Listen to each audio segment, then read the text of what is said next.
Okay, readers, so welcome back. Today we're going to have another reading workshop lesson, and the series that we are going to be looking at today is Iris and Walter. You've probably already read one of these books in this series with your teacher, but hopefully it's not the same one. This is Iris and Walter, the school play. Now, I want to remind you that as we get to know the relationship that these characters have more and more, we'll be able to kind of notice that within the book, they are going to be talking back and forth to one another. So, for example, when we were reading Mr. Putter and Tabby books, Mr. Putter was often talking to Mrs. Teaberry, and Mrs. Teaberry was often talking to Mr. Putter. And in this book, or in this series really, Iris is often talking to Walter, and Walter is often talking to Iris. So we have to remember to use the dialogue in this book to help us notice who exactly is talking. So we have to look for words like said, asked, maybe whisper, or like Iris shouted or Walter shouted, because those are called dialogue tags.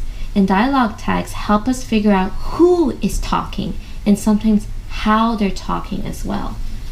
For example, if we were looking at the word, sorry, that was from our last lesson, sorry readers. If we were looking at the word whispered, then when we come across it in our reading, we're not going to say, whispered Iris, because that doesn't make any sense with the way that the author wanted us to say those words. It would probably make more sense to say it, whispered Iris, or whispered Iris, so that way we're matching the way the characters are supposed to be talking. So, again, we're going to use the speaker tags in this book to pay attention to not just the relationship that the characters have with one another, but the way they talk to each other. Are you ready? Okay. So, Iris and Walter, the school play. Written by Elissa Hayden Guest. Illustrated by Christine Davinier. Ready? Iris and Walter, the school play. Iris and Walter, the school play, written by Elissa Hayden Guest, illustrated by Christine Davinier. Contents: Chapter 1, Exciting News. Chapter 2, Stage Fright. Chapter 3, A Terrible Day. Chapter 4, Better Days. Chapter 1, Exciting News. Iris and her best friend Walter raced outside after school. They had exciting news to tell Grandpa. Our class is putting on a play, said Iris. What's the play about? Asked Grandpa. It's about bugs, said Iris. Already, readers, on this first page, we're noticing two words that I am guessing are going to come up often in our reading that we have to pay attention to. They're going to be the word said and asked. Can you say those words with me, readers? Said and asked. Can you say them again? Said, asked. When we see these words in our reading, they tell us, they indicate to us, they tell us exactly how the characters are supposed to be saying the words within the story, the dialogue that they're using to talk to one another. So, for example, in this part of the book where it says, our class is putting on a play, said Iris. We know that we need to read it in a way where Iris is the one doing the talking. It wouldn't make sense if I said, our class is putting on a play, said Iris. That doesn't sound like anything that the way this character would not just sound like, but say those words. And now this part, asked, where we saw it right here, what's the play about? Asked Grandpa. Not only did I try to make my voice match to the way that I think that the character would be talking, I also used an inflection. That means I made my voice go a little bit up to make my reading match that part where I'm making my reading sound like a question. Did you hear me say that? What's the play about? Asked Grandpa. I made that part sound like a question. So again, I have to be very careful to pay attention to the dialogue tags in this book to make my reading match. Ready? Let's keep reading. I'm going to have that right here so that I can remember. I'm going to be a dragonfly, said Walter. And I'm going to be a cricket, said Iris. I have 3 lines to say, and Walter has 3 lines too. And Miss Cherry said that after the play, we're going to have an ice cream party, said Walter. What fun, said Grandpa. That evening, Iris told her parents and Baby Rose all about the play. Do you want to hear my lines? She asked. Of course, said her mother. I can't wait, said her father. Quiet, everyone, said Grandpa. Iris opened her notebook and read. I am a cricket. I chirp and hop. My ears are on my front legs. Ears on your legs? Said Iris's mother.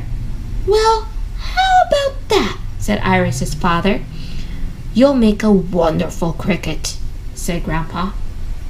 Now, readers, on this page, the people who were talking kept on changing. On one line it was Iris's mother, on another line it was Iris's father, then it was her grandpa, then it was Iris all of a sudden. I had to pay very careful attention to who was doing the talking. And readers, you always have to remember and keep in your mind that you have to keep track of the dialogue of who is talking in your book so that when you're reading, you can make it sound just like the characters. Let's keep working. Iris said her lines at dinner. She said her lines to Baby Rose. And by the time Iris fell asleep, she knew all her lines by heart. Chapter 2, Stage Fright. The next day, Miss Cherry said, This morning you are all going to work on your costumes. Oh, good, said Walter. Walter loved to paint and draw. And while you are working, you can practice your lines, said Miss Cherry. Great, said Iris. Iris loved saying her lines. Will you help me with my lines, Iris? Asked Walter. Sure, said Iris. Will you help me paint my wings? Of course, said Walter. Walter helped Iris with her wings. They sparkled in the sunlight. Iris helped Walter with his lines until he knew them perfectly. All week long, the children practiced their lines. The day before the play, Miss Cherry said, Today, we're having our dress rehearsal on the school stage. I've never been on a stage before, said Walter. Isn't it exciting? Said Iris. Remember to speak your lines slowly, said Miss Cherry, and use a strong, loud voice. You can go first, Walter. Okay, said Walter. Now, readers, on this page, I see a lot of the same speaker tags that we already practiced in the previous pages. But one of the main differences that I had to do when I was reading the dialogue in this book so far, well, more than anything in this chapter so far, is not just look at the speaker tags that I already kind of took note of in the previous chapter, but I had to also pay careful attention to the characters' faces, because that gave me a clue as to how the characters were saying some of these words. Oftentimes when we see the word said, there are different ways we can actually say a word. And the author and the illustrator, they work together in a book to give you clues as to how exactly you can make your voice sound like the characters. So on this page, for example, I'm noticing Walter's face looks a little bit nervous and Iris looks definitely excited. So when I was reading this part of the book, I tried to make my voice sound like how I think they were feeling on this page, kind of like how we practiced in our previous lesson before. So on this part where Walter said, I've never been on a stage, I tried to make his voice sound really nervous. So I said, I've never been on a stage before, said Walter. And on the next part, when Iris was talking, I tried to make her voice sound really cheery, really happy, really excited. Isn't it exciting? Said Iris. So don't forget that when you're reading, not just to pay attention to the speaker tags or the dialogue tags, but take an extra closer look as to the characters in your book and how they are maybe feeling in the illustrations. That can also help you in your reading. Walter cleared his throat. Said Walter, but suddenly Walter could not remember his lines. I'm a dragonfly, whispered Iris. Oh, readers, that's a new speaker tag. I'm going to make a note of that. Whispered. Okay. I am a dragonfly, whispered Iris.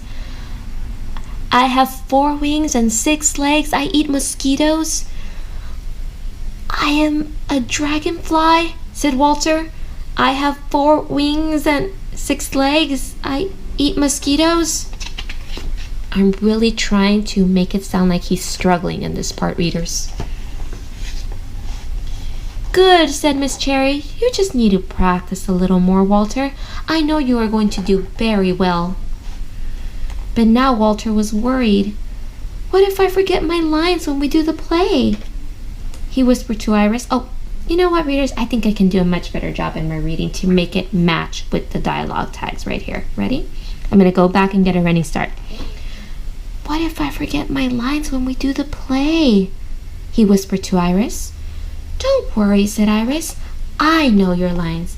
I can whisper them to you. But Walter was still worried. Chapter 3, A Terrible Day. That night, Iris put on her costume for Baby Rose and danced around their room. You're coming to the play tomorrow, Rosie, Iris told her sister. Baby Rose smiled and said, "That." But you'll have to be very quiet, Rosie, said Iris. You can't make any noise, okay? Iris, my girl, what are you doing up? Asked Grandpa. I'm not sleepy, said Iris. I can't wait for tomorrow. Even crickets need their sleep, said Grandpa. Now close your eyes, and before you know it, it will be morning. The next day, Iris woke up very early. Her head hurt. Her throat was sore. Iris was sick. Iris, my love, said Iris's mother, you have to stay in bed today. But today's the play, croaked Iris. Oh, readers, you know what? I was way too caught up in my reading to notice this new speaker tag. Croaked. This reminds me so much of a sound a frog would make. I'm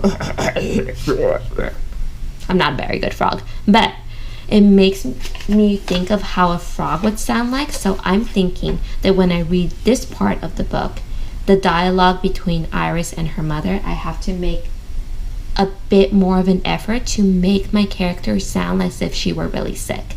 Because I have to make it match. It has to make sense with the story. Ready? Iris, my love, said Iris's mother, you have to stay in bed today. Today's the play, croaked Iris. I know, my Iris, said Iris's father, but you can't go to school when you have a fever. I can't miss the play, wailed Iris. I can't miss the ice cream party, and I have to help Walter remember his Heinz.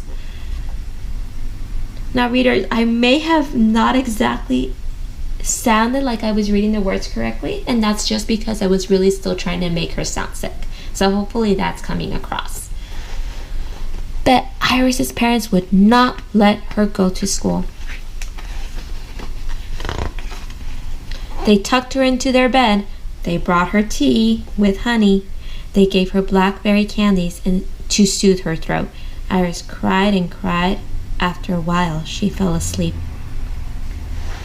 Iris slept all day. When she woke up, it was evening. School was over. There was a card on the table. Dear Iris, I remembered all my lines. Get well soon. Your best friend, Walter. Well, that's so kind of him, readers. Chapter 4, Better Days. On Monday, Iris was well enough to go to school. Look, everybody, Iris is back, said Walter. Iris felt as if she'd been gone a long time. Welcome back, said Miss Cherry. It's too bad you had to miss the play, said Benny. Everyone clapped a lot, said Jenny. The ice cream party was so much fun, said Lulu. Iris felt a lump in her throat. Her nose stung. It's a good thing that Walter's there to make her feel better, readers. Do you see how he's holding her hand? I bet he's squeezing it to kind of let it, to sort of let her know that, don't worry, Iris. It's okay. Don't feel sad, Iris, said Walter. I missed the play, said Iris. I missed the ice cream party. I missed everything. I know it's hard, said Miss Cherry, but there will be other plays, Iris. I promise. Later on, I'll have a surprise for everyone, Miss Cherry whispered. There we go again, readers. I was too caught up in my reading to notice the speaker tag, so I'm going to go back at a running start and see if I can do a little bit better to make my reading match. Ready? Later on, I'll have a surprise for everyone, Miss Cherry whispered. I think you'll enjoy it. At snack time, Miss Cherry said, Iris, will you help me pass out the surprise? When Iris saw the surprise, she started to laugh. There were green frosted dragonfly cookies and orange and yellow butterfly cookies. There were cricket and ant and ladybug cookies. How do you like my bug cookies? Asked Miss Cherry. They're beautiful, said Benny. They're delicious, said Iris. I'm glad, said Miss Cherry. Now, I'll tell you what we are going to do next. Going to study next. Again, when you get too caught up in your reading, readers, you might make mistakes, but it's okay. You can always go back at a running start and make your reading better. On the way home from school, Iris and Walter had exciting news to tell Grandpa. Our class is going to put on a dance, said Iris. It's about the solar system, said Walter. I'm going to be Mars, and I'm going to be the sun, said Iris. You'll both be splendid, said Grandpa. And they were. The end. So readers, today and every day, don't forget to pay attention to how the readers are talking, because readers have to keep track of the dialogue in their book. They have to keep track of how the characters are talking to one another, so when they go and do their reading, they can make their reading sound exactly like how the characters are talking. Don't forget to pay attention to the dialogue tags in your books. Oftentimes you're going to see these words over and over, like said, asked, whispered. But other times you might see some more interesting speaker tags, like croaked. That was an interesting one when Iris was sick. And there was another one in the book, right in the part where she was sick and she was crying and crying. This part right here, I think. There we go, right here. I can't miss the play, wailed Iris. Wailed. That's kind of like shouting or saying things loudly in a way that makes it sound not exactly like a tantrum, but definitely making your feelings be known. So again, you might have these speaker tags come up in your books again and again. Said, asked, whispered. But don't forget to also pay attention to some of the more interesting ones. Like in this book, we saw croaked and wailed. Okay, readers. Well, thank you for reading with me today. I can't wait to read again with you tomorrow so we can work a little bit more on bringing our characters to life. Okay? Bye-bye.